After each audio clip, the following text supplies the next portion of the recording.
In this video, we're going to be reviewing the SOKANI X21 Pocket LED light. So can this be a decent key light for your home YouTube videos? Well, we'll be comparing it against the Aputure Amaran H198C. So let's do a quick unboxing and let's find out if this is a decent key light.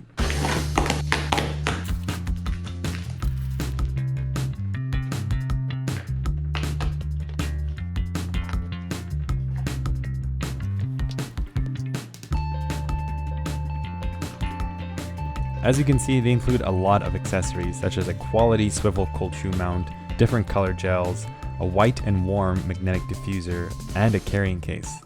The build quality is pretty sturdy. It feels really rugged. In fact, I already dropped this from a pretty big fall and it actually survived, which I'm pretty glad. As you can see, there are 21 LED lights, and to turn it on, simply long press the power button and tap it again to toggle the light on for a quick on and off. I really like how it remembers the brightness settings.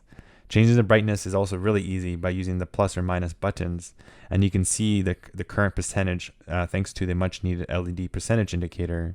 I think this is really great if you want to recreate the same exposure every time you turn on and off the device. Okay, so let's go right into a test and see if this can work as a key light.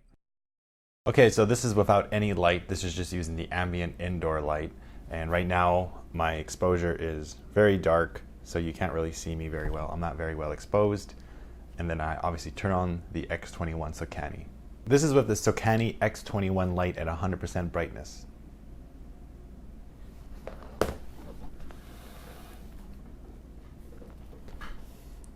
And you can see based on this exposure test, I am perfectly exposed based on my Panasonic G85's spot meter reading. So I've switched to the other light, the Aputure 198C, which is obviously a way more brighter light because it's huge and a lot bigger.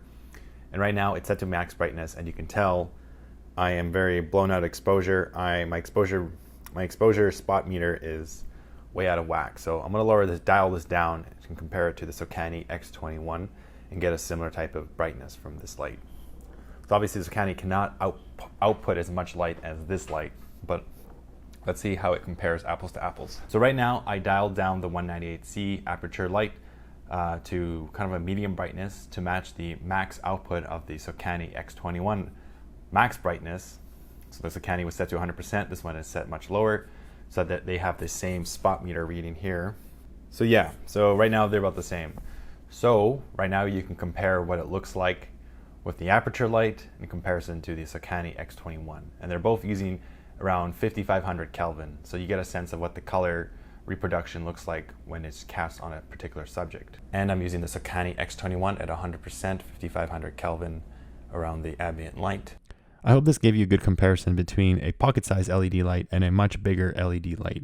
I know they're not the same, but at least it gives you a sense of what the performance is of the SOKANI X21. And I'm curious, which one looks better? Let me know down below in the comments. I'm really curious to know what you think. One of my favorite features is that they use magnets for the diffuser, which makes it really fun to put on.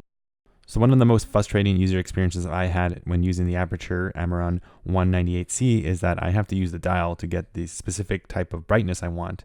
And it's hard to recreate that because that dial is not very accurate. Whereas with the SOKANI X21, I can simply set the percentage exactly to what I want. And even if I turn off the device and then turn it back on, it returns exactly to where it was. So I really like that aspect of the SOKANI light. Also, a lot of people were complaining about the battery life only lasting 45 minutes to an hour. I found that that's plenty of time if you turn off the device because it has a quick on and off switch. And honestly, I don't film for more than 30 minutes when I do YouTube videos, so it really depends on your use case. At least you can charge the device as you're using it, which is also another nice feature. So overall, I think the SOKANI X21 is an amazing pocket LED light, especially for the price of $50 in the US. Anyways, that's it for this video. I hope you really enjoyed it. Let me know if you liked it by giving a like and subscribe for more of this type of content. See you guys in the next video.